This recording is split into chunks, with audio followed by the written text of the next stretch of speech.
Boa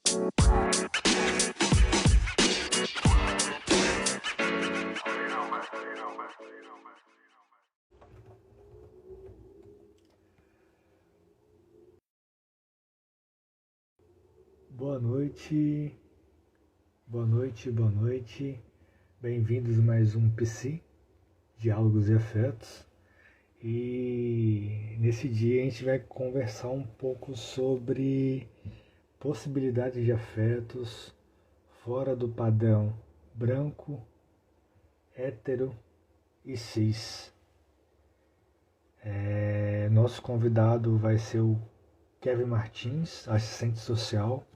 Ele já chegou aqui.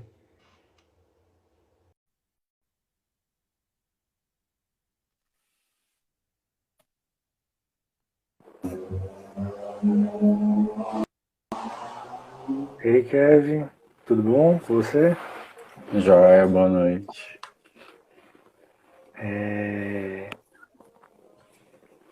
O pessoal vai entrando aí ao devagarzinho, né? Enquanto isso, deixa eu só terminar a introduçãozinha aqui, né? Que eu vou falar aqui dos financiamentos, do jeito que podem colaborar, né? Porque esse é um projeto que é conduzido por mim, né? E a gente está com uma campanha no Apoia-se, né? Que você pode estar colaborando a partir de R$ 1 mensal. E também tem o Pix, que você pode estar colaborando o valor que você quiser, quem quiser ajudar, né? No mais é isso. Estamos aqui com o nosso convidado Kevin para falar um pouco sobre as possibilidades de afetos fora do padrão branco, cis e hétero. Eu vou pedir para você se apresentar, Kevin. Aí você fala quem é você, quantos anos você tem, se você quiser falar sua idade, no caso, né? Sua formação, sua trajetória aí da sua vida, né? Então, tudo começou há 500 anos atrás, quando colonizaram esse país e fizeram a merda toda.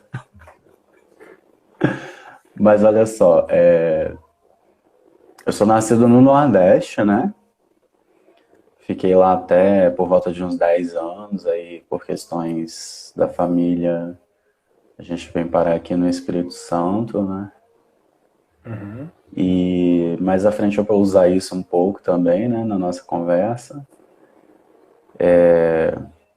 Me formei assistente social em plena pandemia, aliás, às vésperas da pandemia, né?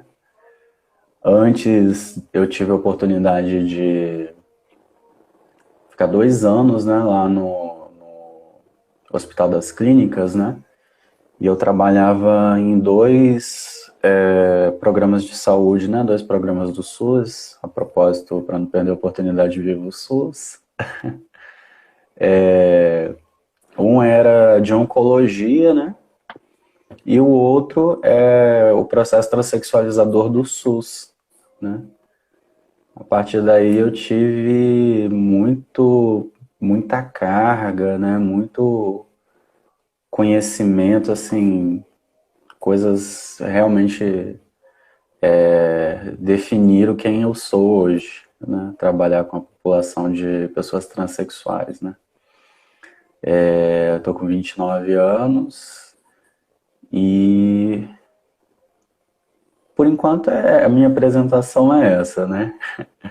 Agora pular aqui para falar é uma curiosidade, né? Eu tô me sentindo primeiro fazer um agradecimento, né, pelo convite. Poxa, muito legal a gente estar aqui conversando, né, fazendo essa live.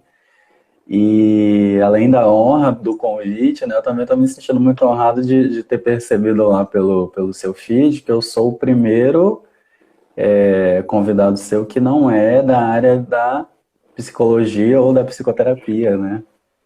Achei isso muito legal, queria deixar registrado aqui. Bacana. Eu fico imensamente feliz de estar com você aqui, né?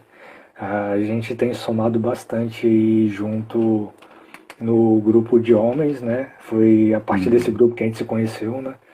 E a Uhum. gente tem tido muitas trocas boas, né?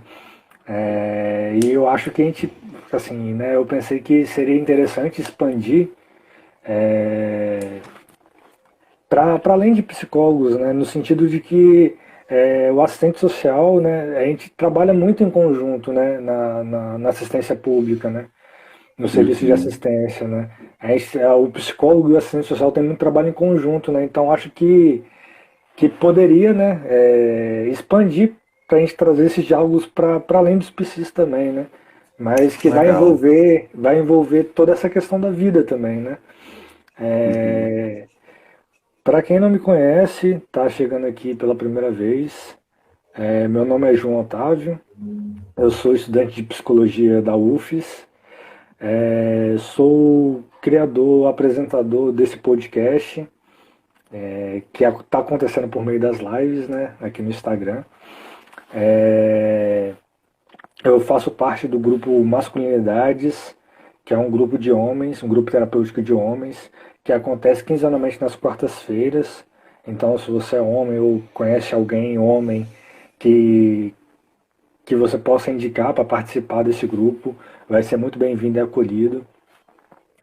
E é basicamente isso a minha apresentação, né? Uhum. É, E a gente, como eu falei no começo, né, a gente vai conversar um pouco sobre essas possibilidades de afetos fora do padrão, né? Então eu passo a Uhum. palavra para o Kevin e a partir daí a gente vai fazendo um diálogo e quem quiser participar comentando aqui nos comentários, né? Fazendo os comentários aqui, a gente vai interagindo e vai fazendo esse papo fluir, beleza? É nóis. Show. Então, eu venho de uma construção acadêmica, né, que a gente gosta de pensar e falar, né, sobre o que a gente se propõe a falar, tentando apanhar o máximo de elementos possíveis, né? E nesse sentido, eu acho que é interessante a gente primeiro fazer um exercício de imaginação, né?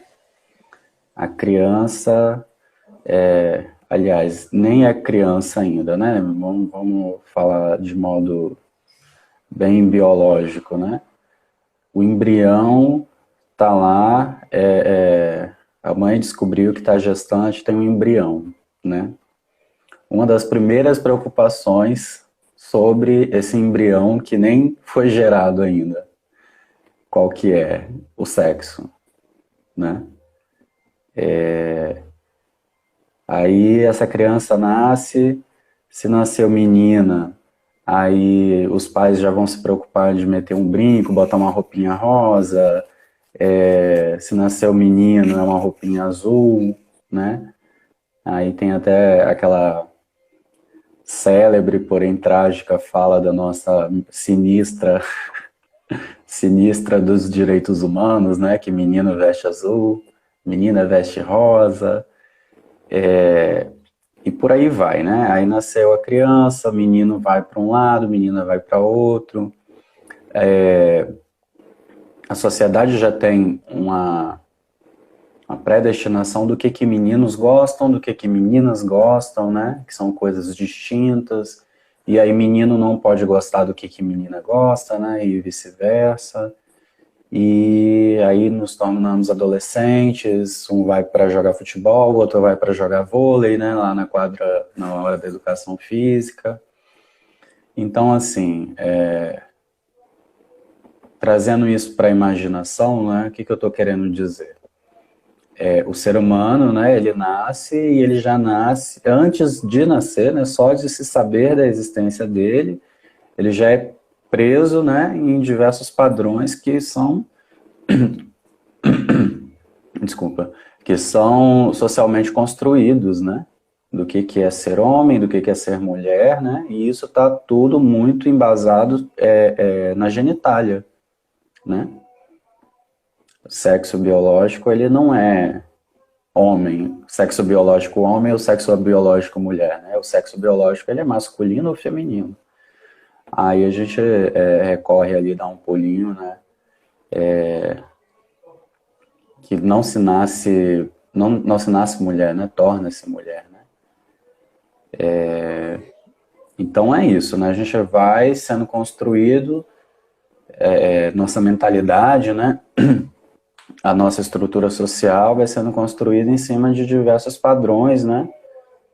E não são só os de gênero, né? De sexualidade, né? São também os padrões de estética, os padrões raciais, né? E dentre tantos outros, né? O padrão do corpo torneado, né? Onde não cabe nem o corpo magro, nem o corpo gordo, o padrão do corpo sem deficiência, né? E aí a gente pensando que a sociedade ela vai se moldar, né? Se estruturar, inclusive assim, quando a gente fala de estrutura, às vezes falta pensar um pouco a coisa mais material, né? Mas se a gente pensa as arquiteturas, né, e os urbanismos das nossas cidades, eles pensam muito pouco ou nada em pessoas com deficiência, por exemplo, né? PCDs, né? Pessoas com deficiências, é isso.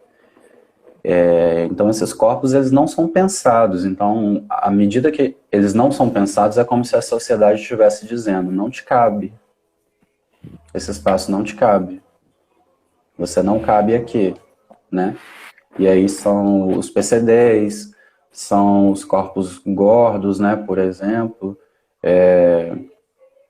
esses problemas de cadeira, né, o tamanho da cadeira, a capacidade que a cadeira tem, né, de suportar um corpo, o peso de um corpo.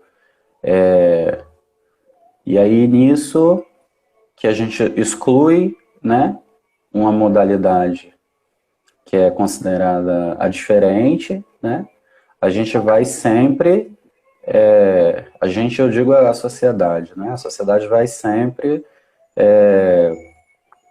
reafirmando aquele modelo de corpo padrão, né? Aí a gente volta para pensar, fazer um exercício de imaginação, né? Quando a gente é criança, a gente é muito apresentado a contos de fadas, por exemplo, né? Aí a gente vai ver esses personagens de contos de fada, né? A Ariel era branca, a Rapunzel era branca, e tantas outras, né? E tantos outros também, né? E recentemente, né, assim, que aí a gente tem que reconhecer também que ao mesmo tempo que tem toda uma intenção de mercado, né, de se tornar vendável e tudo mais, mas por pressão também, né, dos movimentos sociais, as princesas elas começaram a ser racializadas, né? Eu odeio essa expressão, né, para se referir sempre quando não é branco, né, aí é racializado, como se branco não fosse raça também, né, não fosse uma racialização também, né. Aí as princesas, elas começam a ser racializadas, né, entre muitas aspas, aí começam a surgir personagens que são homossexuais, ou então aqueles personagens, de alguma forma, que não são desse padrão, né. Mas aí a gente foi alimentado a vida inteira com esse tipo de conteúdo, né? Conteúdo do corpo sem deficiência, do corpo torneado, do corpo branco, do corpo heterossexual, do corpo cisgênero, né? E me vem uma preocupação agora que a gente fala de cisgênero, a gente entende do que a gente está falando, né? Mas às vezes, só para dar uma explicada assim rapidinho, o cisgênero é aquela pessoa que se entende de acordo com o sexo biológico que lhe foi dado, né? Ou seja, o cisgênero é um homem que nasceu com pênis e se entende como um homem. E o transgênero é o oposto disso, né? Uma pessoa nasceu com pênis, mas não se entende homem, então ela é transgênero, né? Ou transexual, né? Ou travesti, dependendo para a afirmação da identidade feminina travesti também, né? Mas então, aí vai sempre se afirmando esse corpo padrão, se relegando àquele outro corpo, aqueles outros, né, aqueles outros corpos, todas essas outras possibilidades de corpos, né? E aí eu chego agora para citar, né, Grada Quilomba, né, que eu tive contato com ela recentemente, fiquei apaixonado, dessa frase dela que eu acho assim muito impactante, né? E eu acho que vai ser muito útil para a conversa que a gente está fazendo aqui também, né? Que ela fala que a cultura ocidental é um cubo branco que reflete brancura, né? Branquitude em todas as suas faces. Aí, ou seja, a gente a gente procura se relacionar com pessoas brancas, né? A gente, por pressão social, né? A gente procura eleger pessoas brancas, a gente estuda através do que pessoas brancas falaram, né? E tantas outras dimensões da nossa vida, né? E aí chega, né, nesse ponto da gente pensar assim, essa estrutura viciada, né, do que é a nossa sociedade com um padrão, é uma estrutura que ela não nos pertence. Ela nunca nos pertenceu e ela nunca vai nos pertencer, né? Porque por mais que por questões da formação histórica, né, sócio-histórica brasileira, eu seja lido como um homem branco, né? Mas se eu for, por exemplo, para a Europa, eu sou latino, né? E aí não querendo empurrar para debaixo do tapete toda essa questão racial, toda essa questão de racismo que a gente vive aqui no Brasil, porque ela é real, né? E a gente sabe, a gente discute, inclusive, né? Bastante as origens dela, né? E como que ela se perpetua até hoje, né? Mas o que eu estou querendo chamar a atenção é que é o seguinte, se a gente for pensar fora da Europa, né? Fora de onde que é realmente essa população branca, né? Eurocêntrica, esse padrão de vida que é vendido para o mundo inteiro, né? Ninguém mais está enquadrado naquilo, apesar de que esse discurso ele foi tão difundido, né, que as pessoas se sentem próximas daquilo, né, próximas desse ideal do padrão, da branquitude e tudo mais, sendo que elas nunca vão alcançar esse padrão, né, por questões não só genéticas, mas também sociais, culturais, né. E aí o que acontece? À medida que a gente não se dá conta disso, né, a gente passa a perseguir um padrão que, aliás, é a intenção, né, dessa cultura hegemônica, né, que a gente não se dê conta disso mesmo, né, e a gente passa a perseguir esse padrão que ele não é nosso, né, que a gente nunca vai alcançar, e a gente deixa muita coisa pelo caminho, né, a gente deixa de perceber as reais potências, né, que a gente tem de se reconhecer a partir daquilo que a gente realmente é e de valorizar isso que a gente realmente é. E aí a gente chega na questão dos afetos, né, acredito eu, que eu tô chegando lá. Antes de você entrar nos afetos em si, né, você falou um monte de coisa que eu acho importante a gente pontuar. Vamos lá, né? Você começou falando dessa preocupação, né? De quando um casal ele tá tendo uma criança ali, tá numa gravidez, né? A primeira preocupação é qual o sexo da criança, né? E de fato, né? Tipo, muitas coisas são estruturadas a partir disso, né? Ao descobrir o sexo da criança, muitas coisas são traçadas, são delimitadas, são planejadas a partir disso, né? E não como se, tipo, Uhum. vai vir uma criança e ponto, sabe? Não, mas a partir dessa identificação do sexo, né? Da genitália da criança, né? Começa a se construir uma gama de coisas, né? E é importante a gente pontuar que tudo isso, né, em volta do gênero é uma construção social, né? É, ah, é, é toda uma construção que ela se dá justamente para colocar em caixas as pessoas, né? É, onde Uhum. eu vou ter ali o heterossexual numa caixinha, eu vou ter o homossexual numa outra caixinha, eu vou ter o bissexual numa outra caixinha, né? É como se fosse uma distribuição de caixinhas, né? E cada um no seu canto, cada um no seu lugar, né?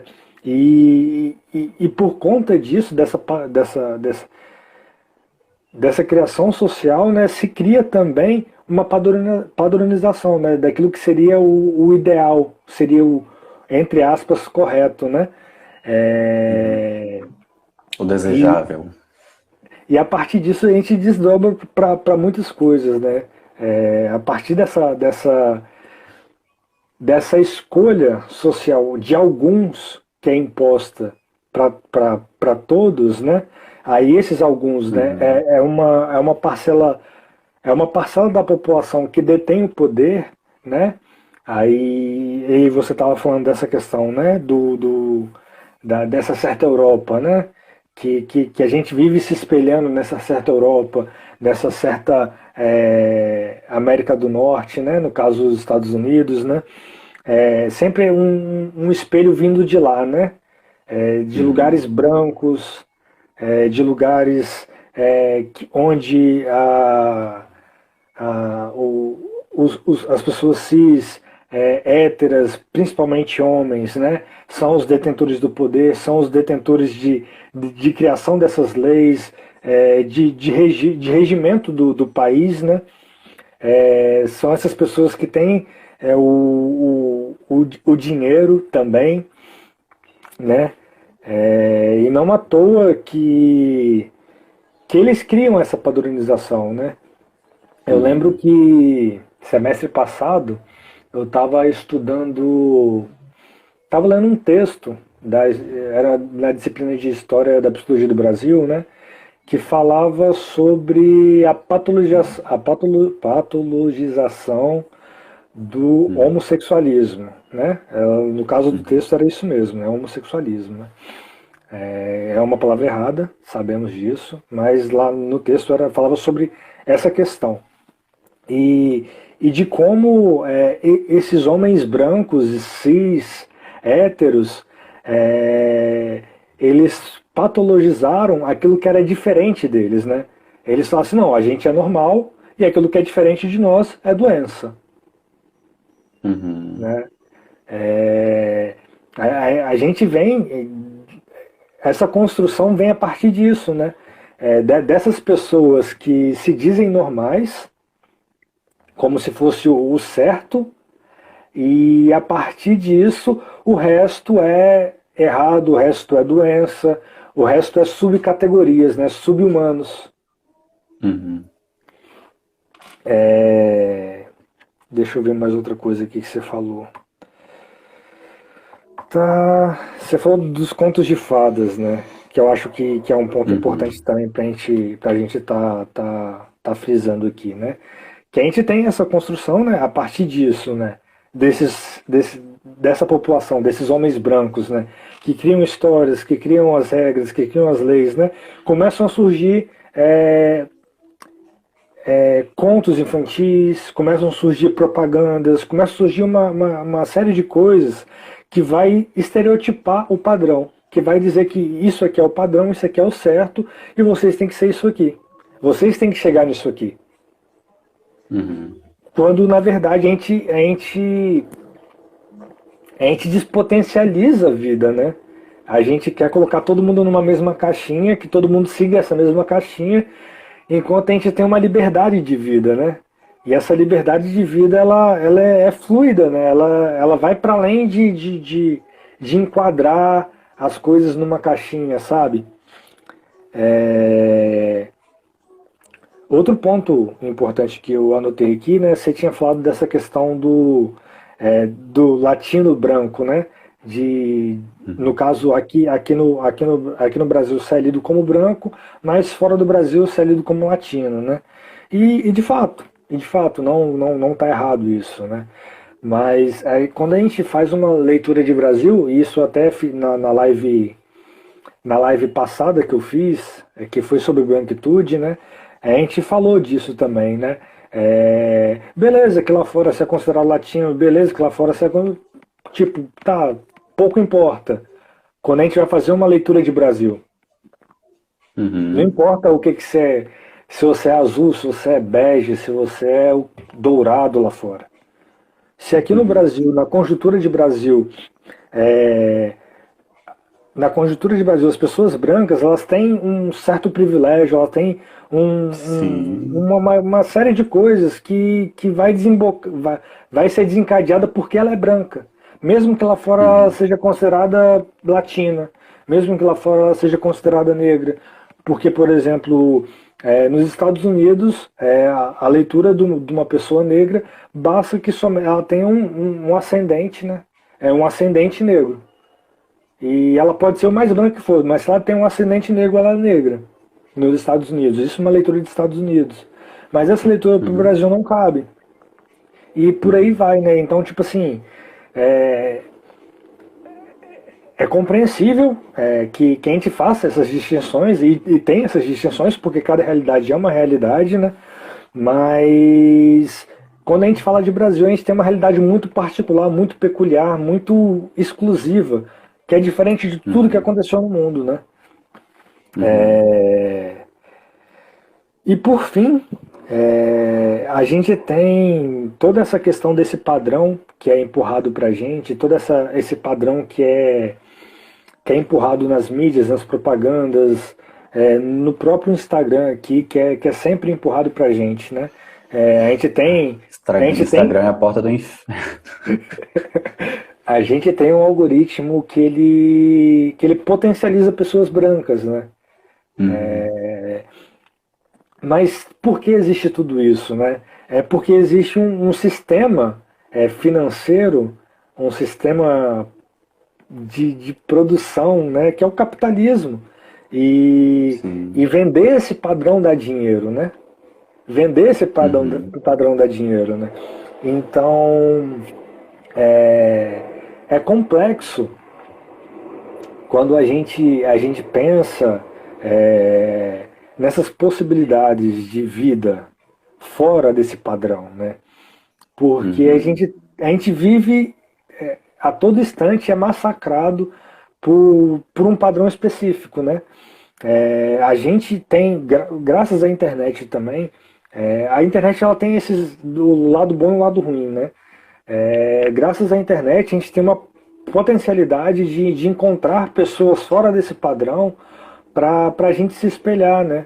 Pra gente se reconhecer ali, né?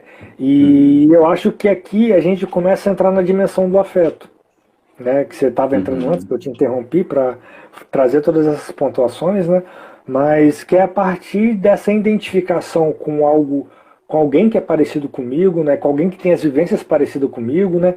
Que eu começo a criar laços de afetividade, né? É, Uhum. Não à toa que quando eu sigo algumas pessoas negras aqui no Instagram, né, eu me vejo ali, sabe? Eu me sinto ali, representado ali. Então, e eu tenho um carinho enorme por essas pessoas que estão ali batendo, dando a cara a tapa, mesmo diante de toda a limitação dessa plataforma, sabe? Uhum. É, eu acho que é isso. Eu volto a palavra para você agora. O bom do diálogo é isso. Poder joga pra lá, corta pra cá, vamos.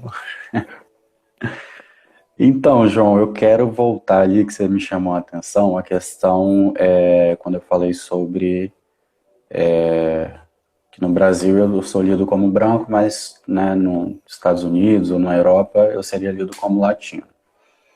Acho importante eu voltar nisso, né, a gente voltar nisso, para frisar bastante assim, quando eu falo isso, eu não estou de forma alguma querendo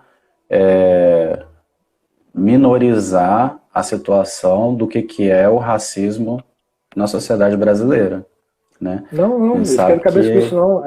Eu só pontuei mesmo porque, infelizmente, assim, eu sei que não é o seu caso, mas infelizmente tem muita Uhum, gente branca que utiliza disso de tipo, ai, sofri racismo também, eu tô no mesmo balaio que você. pois é. Não, mas eu falo também pensando muito nessas pessoas, né? Na possibilidade de que se essas pessoas ouçam isso aqui, né? Para elas entenderem que, assim, a situação da pessoa negra no Brasil realmente é racismo, foi escravidão por 300 e não sei quantos anos, né? Não tô lembrando bem aqui o tempo. 380 anos, Então, oficialmente. obrigado pela contribuição. E aí, Extraoficialmente, 500 anos. pois é, 500 e mais, né? É. Então, foi escravidão, foi ser tirado de sua terra natal à força, foi sofrer agressões, violências, assassinatos. Foi, não é ainda, né, em muitos casos, né? Então, assim, quando eu falo sobre ser lido como latino, né, em outras partes do mundo, eu tô querendo, mais uma vez, né, reforçar essa distância que existe, né, mesmo para uma pessoa que é lida como branca aqui, essa distância que existe desse padrão que eu nunca vou alcançar, né? Que as pessoas brancas no Brasil nunca vão alcançar. Esse padrão, ele está distante da gente geograficamente, culturalmente, historicamente, economicamente, né? Isso nem de longe é uma realidade nossa, mas a cultura, né, as mídias que a gente acessa, livros, jornais, novelas, revistas, né, estão sempre empurrando isso pra gente, né? Uhum. É, deixa eu só pontuar, tipo, achei interessante essa sua fala, né? Que de fato, o padrão branco europeu, o padrão branco norte-americano está muito distante do Brasil como um todo, né? Isso sem sombra de dúvida. Mas aí eu volto de novo em falar, né? A gente está falando de uma realidade de Brasil, que é a nossa realidade, né? E Uhum, na nossa realidade, por mais que vocês estejam distante do padrão europeu, aqui vocês são o padrão. uhum, sim, Era só essa pontuação. Pode prosseguir. sim, tem isso, né? Então, e outra coisa que você falou anteriormente também que eu quero recuperar, né? A gente não perder de vista também que esse padrão ele cumpre uma função, sobretudo econômica, né? A gente vive num sistema capitalista e tal, né? Eu tô bem, eu fui pego assim de supetão, sabe? Tomei um susto recentemente quando quando eu entrei em contato com uma informação que é o seguinte, a etimologia da palavra proletariado. Você já fez Não, não contato sei. com isso? Não. Então, a origem da palavra proletariado é da palavra prole, ou seja,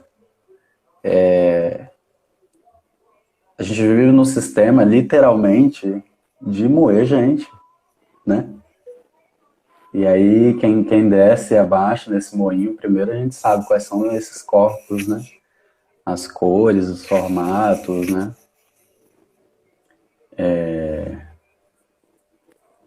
Então, assim, existe um padrão, esse padrão cumpre uma função, né? Econômica, né? Social, cultural, né? tem muito velho branco rico ganhando dinheiro em cima desses padrões, né? Das mais diversas formas possíveis, né? Dentro da política, com venda de serviços, venda de produtos, e etc, etc, etc, explorando esses corpos, né? Mas então, aí vamos voltar lá que eu estava falando, ia começar a falar da questão dos afetos, né? Mas a gente vai, qualquer coisa a gente faz esse zigue-zague de novo. Não, sim. Antes de eu voltar no afeto, você falou desse monte de gente branca, principalmente homens brancos e já mais velhos, né? Que estão ganhando dinheiro com esse padrão que é estipulado, né? É um ponto importante a gente ressaltar, né? A indústria de cirurgias plásticas, né? De estéticas, de procedimentos estéticos, né? E como que esses procedimentos estão sempre alternando, né? O que é o padrão no momento deixa de ser padrão e aparece um outro modelo, né? Porque as pessoas aparece esse padrão, vende-se essa cirurgia, né, para alcançar aquele padrão, só que aí depois eles precisam mudar esse padrão para que as pessoas vão para esse outro padrão, né? E ele está sempre mudando. Por quê? É para vender, é justamente para vender, né? Agora sim, vamos aos afetos. Os afetos. O que acontece? É bom frisar, né, que o que a gente está construindo até agora, né, de discurso, de raciocínio. Esse padrão, ele nos é imposto por questões econômicas, culturais, etc, etc, e esse padrão é algo, assim, que está completamente distante da gente, né? E aí, o que rola? A partir daqui começa a ficar, assim, um pouco mais pessoal a conversa, mais intimista. Eu comecei a perceber, sabe? O que acontece? Esse padrão, ele nos pressiona, ele nos agride, nos violenta, nos assassina em alguns casos, né? Mas antes de fazer isso tudo, esse padrão, ele adoece a gente, né? Adoece quem se vê à margem dele, adoece quem se vê perseguindo ele, adoece quem está inserido nele, né? Porque são coisas, assim, inatingíveis, inalcançáveis, por mais que seja essa questão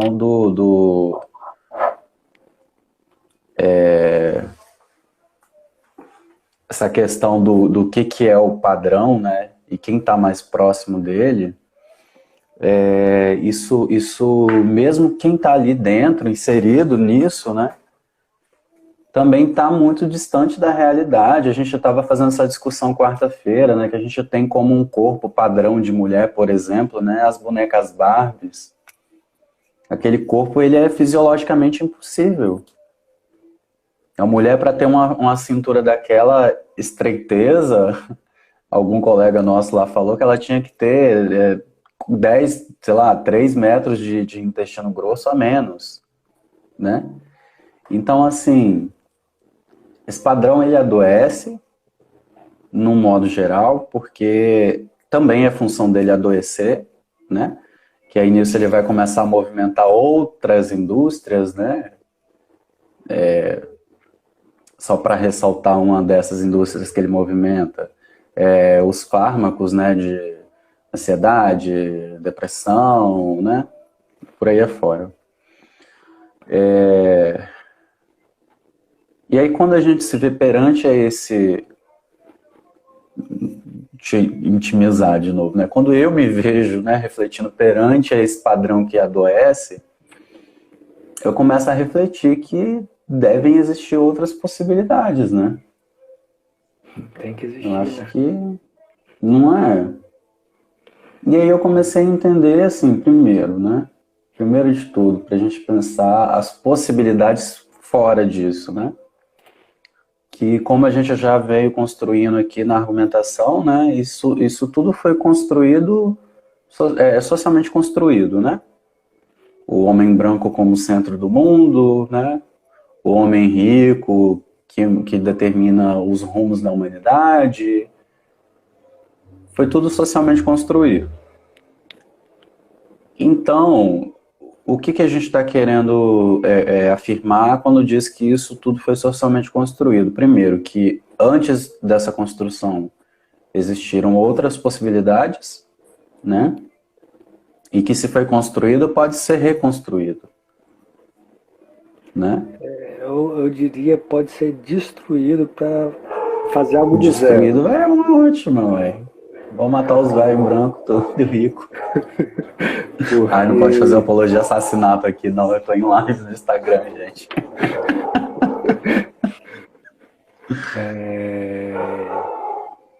De fato, essa é a pontuação, né? A gente tem uma caixinha que diz que esse é o único jeito possível e que ele exclui grande parte da sociedade. E a gente tá realmente apontando que existem outros caminhos, existem outras possibilidades. E aí eu acho que o afeto, aí tendo aqui como afeto não só a questão de sentimento, né? Tipo, de gostar, indo para além, né? Um afeto que diz de se afetar, um afeto que diz de mexer nas minhas estruturas internas, sabe? De ser afetado, né? Tem a dimensão do sentimento, mas indo para além da dimensão do sentimento, sabe? E quando a gente pensa nesse afeto, né? Nessa reformulação, nessa aposta de que existem outras possibilidades, que existem outros meios fora desse padrão todo estabelecido, hétero, branco, cis, né? A gente começa a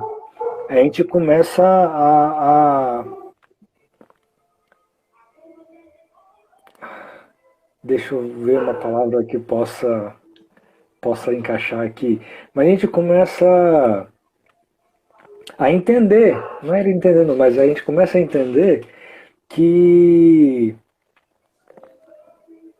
quando a gente de fato tem esses afetos, né, e é afetado, a gente pode construir algo novo a partir disso, né? A gente é implicado a fazer algo, né? Sim. Não fica na dimensão de tipo, eu fui tocado aqui, isso me mexeu, mas eu vou continuar na mesma, né? Vou seguir esse mesmo caminho, né? Trazendo uma alusão aqui, né? Há um tempo atrás, né, muito tempo atrás, há muito tempo atrás, né, eu comecei a frequentar a igreja, né, e a partir do meu encontro com Cristo, né, naquela época, né, gerou uma mudança na minha vida, né. Eu caminhava de um jeito e a partir desse encontro eu fui afetado e esse afeto me implicou algumas mudanças, né, que a partir desse encontro, a partir dessa troca, isso me levou para outro rumo, né? E eu acho que quando a gente traz essa dimensão dos afetos, né, e a gente aponta essas outras possibilidades, né, a gente começa a compreender que é possível fazer essa construção, que é possível a gente ir para além do padrão. Sim, sim. Então, a questão é que é o seguinte, né? Eu estava falando que a gente entende, né, esses dois aspectos, que já existiram outras formas anterior ao que é o padrão hoje, né, e que o padrão pode ser destruído, né, e revisto, né. O que eu entendo a partir disso? A gente precisa, eu sou convicto disso, entendeu? A gente precisa de uma mudança radical na nossa sociedade. Sem sombra de dúvida. Que ela só vai se dar a partir de uma revolução, sabe? eu aposto numa determinada orientação para essa revolução, mas eu estou Alô, aceitando quase marxista. qualquer revolução. Nessa hora que a gente vive, eu estou aceitando quase qualquer revolução, entendeu? Mas a gente sabe também, assim, que construir uma revolução é algo que requer, assim, algum ponto de pacificação que parece que a humanidade, apesar de estar sofrendo, né, e vivendo as mazelas que vive de norte a sul, leste a oeste, né, parece que a humanidade ainda não conseguiu encontrar esse ponto esse ponto pacificado para ser a bandeira que vai nos guiar para a revolução, né? Dito isto, eu acho que eu estou querendo dizer que assim, o que muda de fato, né, a forma desse padrão adoecedor seria algo que rompesse profundamente com ele, mas que isso está no horizonte, né? Uhum. E aí, até que a gente não alcança o horizonte, como é que eu vou viver hoje? Como é que eu vou experimentar meus afetos hoje, né? Como é que eu vou lidar com esse padrão adoecedor hoje, né? E aí é a parte que eu gosto de olhar para o passado, né? Para ver as outras possibilidades de construção de afeto que os nossos ancestrais nos deixaram, né? E aí, assim, objeto é mais próximo do meu objeto de curiosidade e de pesquisa também, né? É a questão de sexualidade, gênero, né? E aí a gente vê, assim, os povos indígenas, né? Que habitavam as Américas antes do homem branco chegar e desgramar tudo. Esses povos, eles tinham estruturas assim de reconhecimento de identidade de gênero e de sexualidade que eram dispositivos altamente, sabe, muito interessantes, muito bem construídos, sabe, dentro da cultura deles. Só para citar, tem um povo Iroquê, se eu não me engano é esse, deu uma confundida agora, mas deve ser os Iroquês, lá de onde que hoje é Estados Unidos, né? E aí tem uma construção deles, né, que é o terceiro espírito, né? Que isso hoje em dia até entra na sigla LGBTQTT e etc, etc, né? Que eles usavam esse terceiro espírito para identificar aquela pessoa transgênero, né? E essa pessoa era um membro da comunidade como qualquer outro, sabe? Vivia tranquilamente, nada de expectativa de vida de 35 anos num país que mais mata travestis e transexuais, sabe? Tem uma outra cultura que já é mais ali do lado do México, né? Que eles têm um nome também para identidade transgênera, né? Que se não me engano é Muxá, algo assim. Eu estou meio esquecido dos termos específicos, mas eu estou lembrando que eles existem. Também era um membro funcional da sociedade, não tinha risco nenhum à saúde, à integridade física, psicológica desse ser, por ser transexual e transgênero, sabe? Tem um caso lá na Índia também, né? Que é algo parecido aí com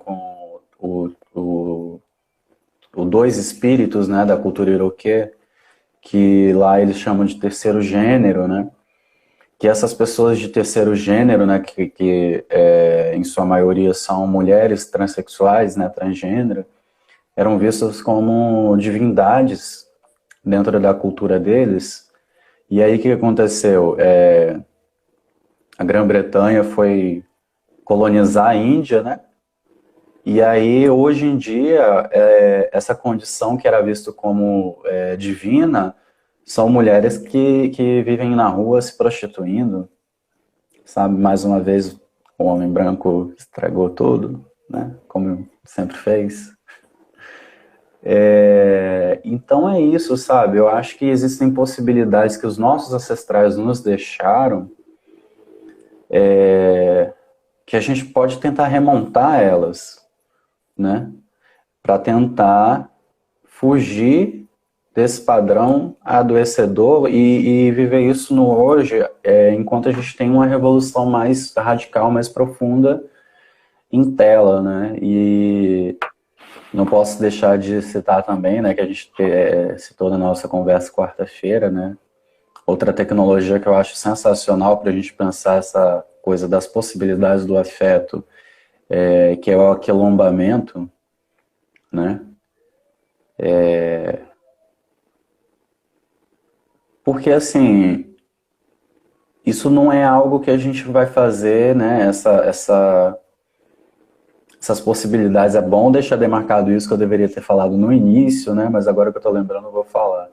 Essas possibilidades fora do padrão, elas não são possibilidades do sujeito, né? Elas são possibilidades do coletivo, né? A gente tem que ter minimamente algum senso, né, por menor que seja, de coletivização dessas demandas, né, para a gente poder pensar as possibilidades de afeto fora desse padrão e poder construir alguma forma de recuperar as nossas potências, de lidar com esse adoecimento, né, causado por esse padrão, valorizar o que é de potência de vida que cada um de nós temos, né, dentro das condições que nós ocupamos, né. E aí, voltando um pouco para aquela conversa mais íntima, né, que eu estava falando mais de mim, no início, quando eu estava me apresentando, eu falei que eu nasci nordestino, né. E aí, deixa eu contar uma situação que aconteceu, que foi o seguinte. Lá por volta de 2017, né? Eu fui num espetáculo que ele era todo baseado na obra de Ariano Suassuna, né? Escritor pernambucano, né? Grande referência do Brasil, né? E no mundo também, né? De literatura brasileira, né? Autor de O Alto da Compadecida, né? E aí o nome da peça era alguma coisa como O Alto do Reino do Sol, né? Que mesclava três obras do Ariano Suassuna. E Ariano Suassuna ele fala muito, né, nas obras dele do que essa identidade nordestina, né? E eu lembro que eu me emocionei muito assistindo, chorei horrores assistindo aquela peça, porque foi ali o momento onde que eu elaborei que ter nascido uma criança nordestina e ter chegado aqui com coisas que me identificavam como nordestino, né, como por exemplo o sotaque, né, foi motivo de sofrimento, né, e hoje eu me sinto até sequestrado, né, nesse sentido, porque eu queria ter mantido meu sotaque, né, mas eu tive que perder o sotaque para lidar com a pressão do que era aquela criança nordestina aqui no meio de sudestinos, né, de capixabas, né. E com isso eu estou querendo indicar, assim, esses processos de adoecimento, né, que a gente vai de encontro ao padrão, tentando afastar esse sofrimento imediato, né, Uhum. e só que a gente se perde na essência. E aí, assim, isso foi um processo que aconteceu como criança que eu fui sentir ele depois de adulto. O quanto que aquilo me foi impactante e o quanto que me é impactante até hoje, né? Eu perdi traços da minha constituição, né? Porque fui pressionado para esse padrão, esse padrão que só gera adoecimento, né? Que a gente já falou repetidamente aqui, mas não se esgota de falar isso, né? Uhum. Você traz alguns pontos, né? Importantes demais. Você fala de revolução, né? E concordo contigo que para ontem a gente precisa fazer uma revolução. Eu não vou na mesma linha que você. A minha linha de revolução parte de outro lugar. E parte desse lugar que você cita após você falar das revoluções, né? Da Uhum. ancestralidade. Eu, enquanto um homem negro, mesmo que de pele clara, continuo sendo um homem negro, né? E, e a revolução, eu acredito que ela tem que partir daí, sabe? Desses saberes ancestrais que tem muita, muita, muita coisa. Você diz. Aí, tá, antes de adentrar na revolução macro, né? Eu vou falar de micros revoluções, né? De revoluções pequenas. Uhum. E uma dessas pequenas revoluções que, ao mesmo tempo que é pequena, ela é gigante em outro sentido, em outro âmbito, né? É quando a gente consegue se relacionar entre a gente, né? O que eu estou querendo dizer com isso, né? Enquanto pessoa negra, pertencente de um coletivo de pessoas negras viventes no Brasil, onde o negro é sempre o feio, o negro é sempre o preterido, o negro é sempre o que tem que ser deixado de lado, o negro não é digno de amor, o negro não é digno de carinho, o negro não é digno, e por aí vai, né? E quando a Uhum. gente se relaciona entre a gente numa uma união afrocentrada ali, né? Entre pessoas pretas, isso vai contra todo o planejamento da branquitude, né? Uhum. Então isso é uma revolução. Quando a gente um casal negro se relaciona, um casal negro tem filhos, é tudo que essa hegemonia, né? Que essas pessoas no poder, esses criadores do padrão não queriam, né? Porque não à toa, aqui no Brasil a gente teve uma política pública de embranquecimento da população, né? Sim. Então, quando a gente vai contra tudo isso que está sendo implantado, que está sendo direcionado, né, a gente como o certo a se fazer, como se relacionar com pessoas brancas, etc, etc, né? Quando a gente faz a gente quebra essa barreira, né, essa indicação e se relaciona entre si enquanto pessoas negras, né? A gente tá fazendo revolução, né? E isso vai para além, né? Isso vai para além de pessoas negras, né? Mas eu falo desse ponto que é o lugar de onde eu me sinto, né? De lugar onde eu falo, né? De onde eu tô. É, e indo para A essa pele que revolução, habito. indo para essa revolução mais no nível macro, né? Eu cito aqui Renato Nogueira. Ele tem um texto muito curtinho e um texto sensacional. Uhum. Afroanarquismo, malandragem e preguiça. É um texto de Uhum. 5 páginas, mas ele traz uma dimensão de ancestralidade, tanto uma ancestralidade negra quanto uma ancestralidade indígena, que é capaz de trazer essa revolução. E essa revolução que ela diz do comunitário, né? Ela não diz do Uhum. individual. Né? Indo nesse sentido, né? Se a gente for pensar a filosofia europeia e a filosofia africana, a gente tem uma distinção muito grande. Enquanto na filosofia europeia a gente vai ter Descartes dizendo penso, logo existo, numa condição muito individualista, né? Onde você existe a partir do seu pensar e somente isso, né? A gente tem na filosofia africana, agora eu acho que é Banto, se eu não me engano. Eu acredito que seja Banto. Mas a E eu, se filosofia não me engano, Banto, é Umbuto. sim, sim, e a filosofia diz de Ubuntu, né? Ubuntu, depende como você quiser pronunciar. Mas ela diz, a filosofia ela diz o seguinte, né? Eu sou porque nós somos, né? Uhum. É uma perspectiva completamente coletiva, né? É, e a gente vê essa distinção, ela é muito grotesca, ela é muito gritante, né?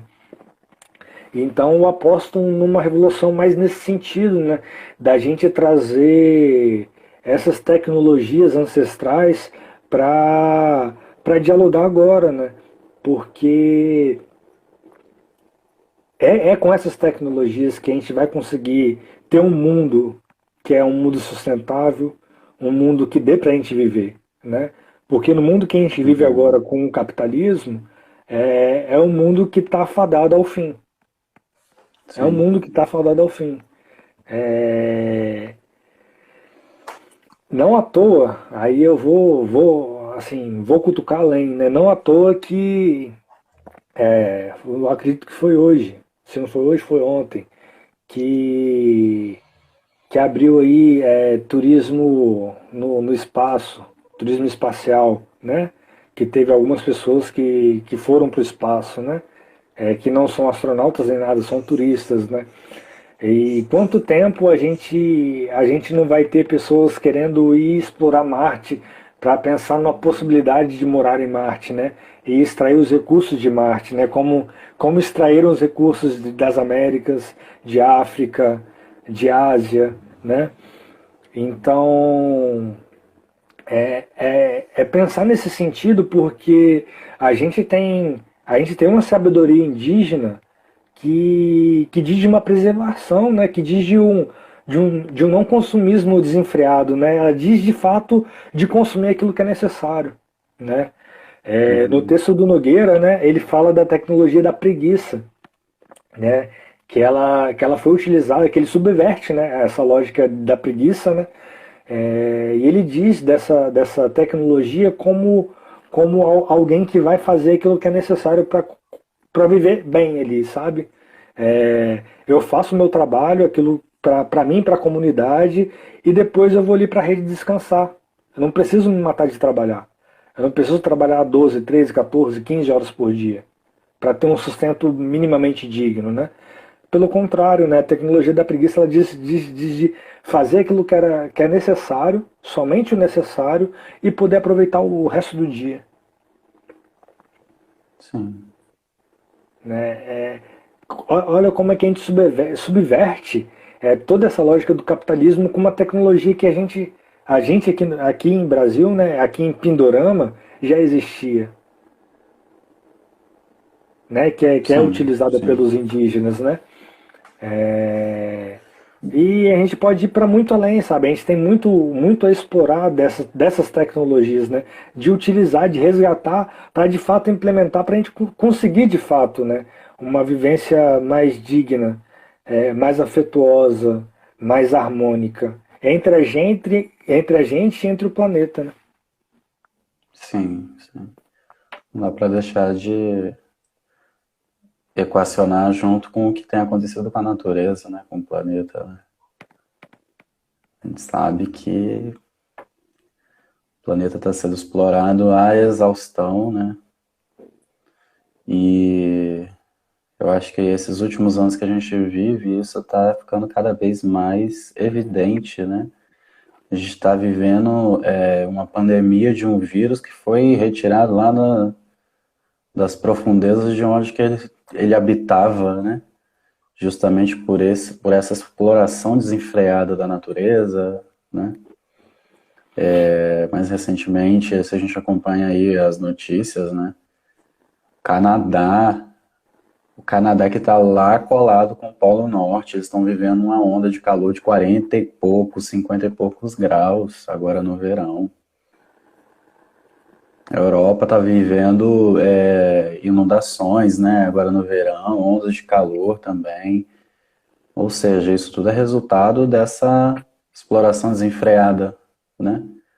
Da natureza, do nosso planeta, que está intimamente ligado, né? Essa exploração ela está intimamente ligada com esses padrões, né? Que a gente fala, né? Esse sujeito que se autodeterminou o mandante da humanidade, né? Que geralmente é esse sujeito branco, rico, hétero, né? Cristão, etc, etc.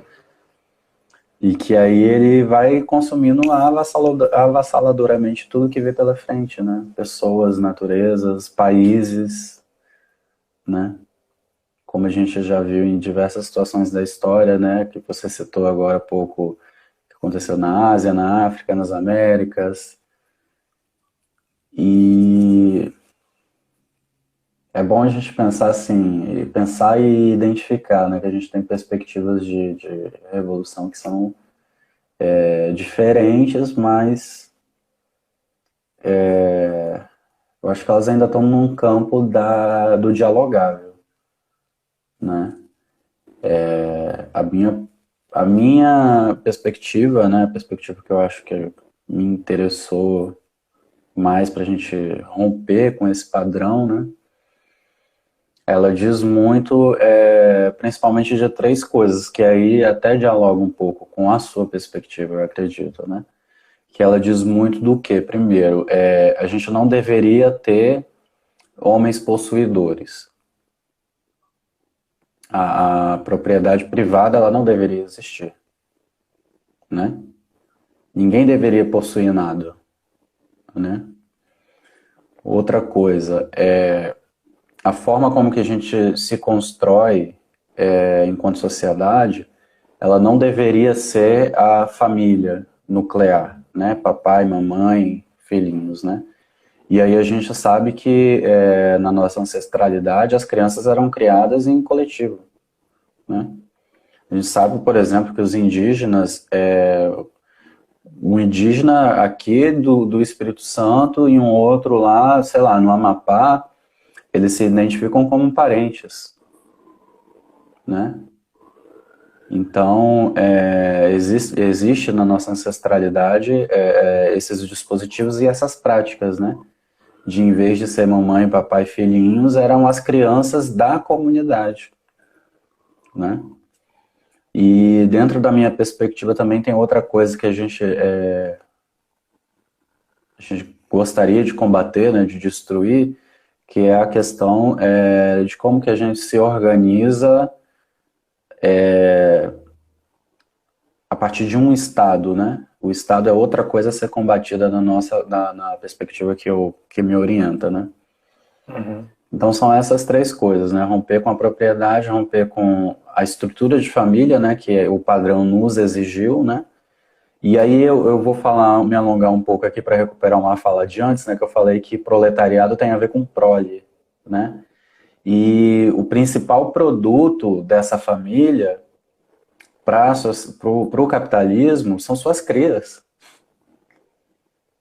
Essas famílias estão organizadas de forma a dar crias para continuar sustentando o capitalismo, né? Essa máquina de moer gente. E aí entra uma reflexão que, assim, por que as sexualidades, né, que são vistas como dissidentes, né? Ou seja, as sexualidades não heterossexuais e não cisgênera, né? Por que elas são também tão perigosas, né, para esse padrão, para essa estrutura capitalista, né?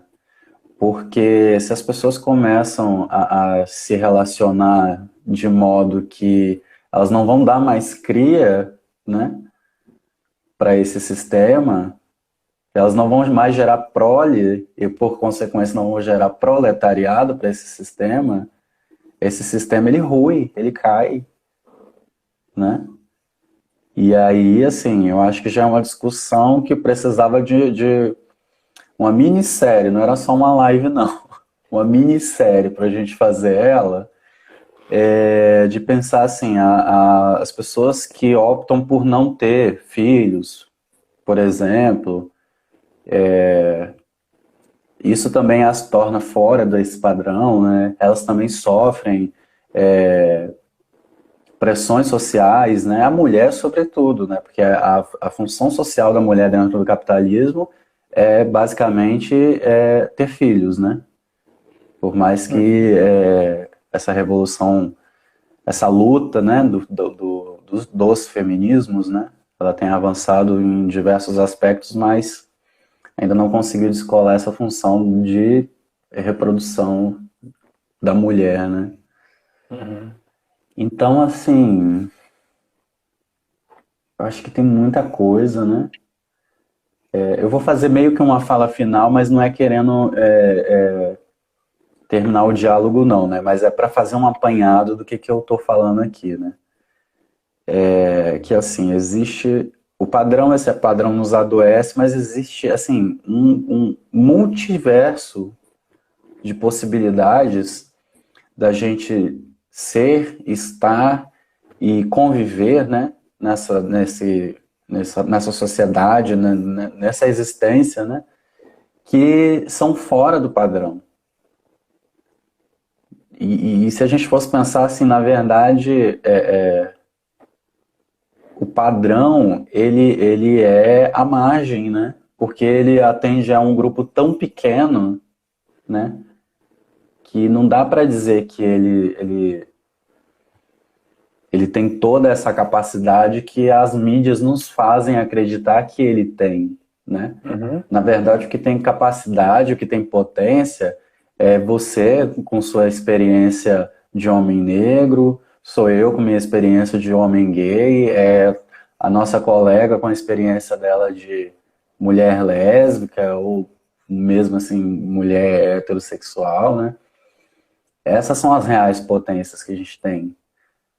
E é isso que a gente perde quando a gente se deixa colonizar pela propaganda da hegemonia, né? A Uhum. propaganda hegemônica do padrão, né? Uhum. Então é isso, gente. Se amem do jeito que vocês são. Eventualmente batam em fascistas. Se Sim. vocês quiserem botar fogo em racistas, homofóbicos também, mas se hidratem, abracem os animais, comam fruta, tá? Você traz aqui, nessa sua fala final, eu acho que a gente pode ir encerrando já. A gente está com 1 hora e 12 minutos já de conversa. Nem Uhum. parece que passou esse tempo todo, mas já É. estamos com 1 hora de conversa já. Você traz desse padrão que adoece, né? E, e ele adoece por um motivo, por um único motivo. Porque ele é empurrado como a única possibilidade. Somente por isso. Ele é empurrado como uma única e somente ela é a única possibilidade de existência, né? Fora Uhum. disso, você não existe, você não está nessa categoria de humano, né? E por isso que adoece tanto. Porque a gente quer ser reconhecido como humano, né? Uhum. E a gente, aí, consequentemente, induzido por esse sistema capitalista, né, que empurra essa propaganda desse ideal, a gente tenta ser esse ideal, que é irreal, Uhum. que é inalcançável, Uhum. né?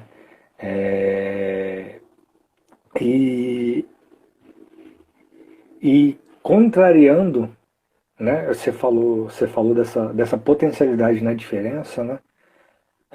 E é justamente isso, é fora do padrão que a gente consegue potencializar as nossas vidas, as nossas Uhum. existências, os nossos modos de ser. É fora do padrão que a gente consegue isso. Porque no padrão a gente tem uma limitação, a gente Sim. tem um enjaulamento de potência de vida, né? mas fora do padrão a gente é diverso, a gente é potente, a gente é forte. Porque justamente isso, a gente precisa sobreviver, né? E a gente luta para sobreviver e a gente acaba se tornando forte apesar disso, né? Não por conta disso, mas apesar disso a gente se torna forte. E, e a gente não tenta não padronizar as coisas, né? Ter como regra. Precisa ser assim, né? Mas de que todas as possibilidades são possibilidades possíveis, né? E quando a gente tem essa convicção, quando a gente consegue ter essa compreensão de que as nossas vivências elas são potentes, que as nossas vivências, mesmo fora do padrão, elas têm valor, ela tem a possibilidade de gerar vida. E não falo de gerar vida, nascer um neném, né? Mas de gerar vida nossa, de gerar vida para a gente Uhum. viver, né? Para a gente viver uma vida boa, né? Uma vida satisfatória. Né? Eu não queria nem usar satisfatório, porque entra num padrão também, né, do que é satisfatório, mas de viver uma vida, né? Eu acho que é isso, é de viver uma vida, né?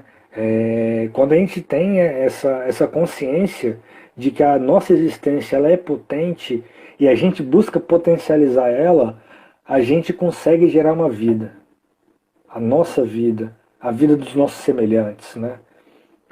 Então eu acho que é isso, sabe? E isso diz de afeto, isso diz de troca, de mobilizar, né? Uma Uhum. sociedade. E eu acho que é isso, mano. Eu acho que é isso. Se você quiser É. fazer mais alguma colocação final, é agora. Então, bem breve, exatamente em cima disso aí que você estava falando, né?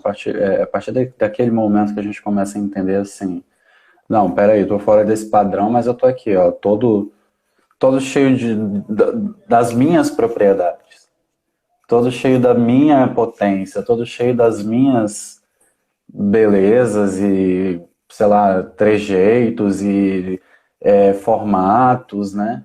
E eu sou uma vida, eu sou um sujeito e ninguém vai tirar essa condição de sujeito de mim, né? A partir do momento que a gente faz isso, né, eu acho que entra naquela situação que você falou anteriormente de afeto, não só como sentimento, né, mas também de da gente se afetar pela existência, né, do outro, né? É até um exemplo assim que eu recuperando, né, lá na minha introdução, eu falei que eu trabalhei com a população transexual, né? E aí, cara, quando eu vi aquelas pessoas ali, sabe, aquele monte de história que me tocava, me emocionava, né? Aí eu fui realmente entender, sabe, o que que é o sentido, assim, da questão da militância num todo, sabe? Mais especificamente, assim, a militância LGBT, né? Mas num todo, todas as militâncias elas estão buscando isso, sabe? Seja LGBT ou os feminismos, né? As militâncias das pessoas negras, a gente está afetado, né? A gente está afetado pela nossa vida e pela vida dos nossos pares, né? E aí, à medida que a gente vai desenvolvendo essas militâncias, a gente vai percebendo também, assim, que a minha militância, né? O meu grito, né?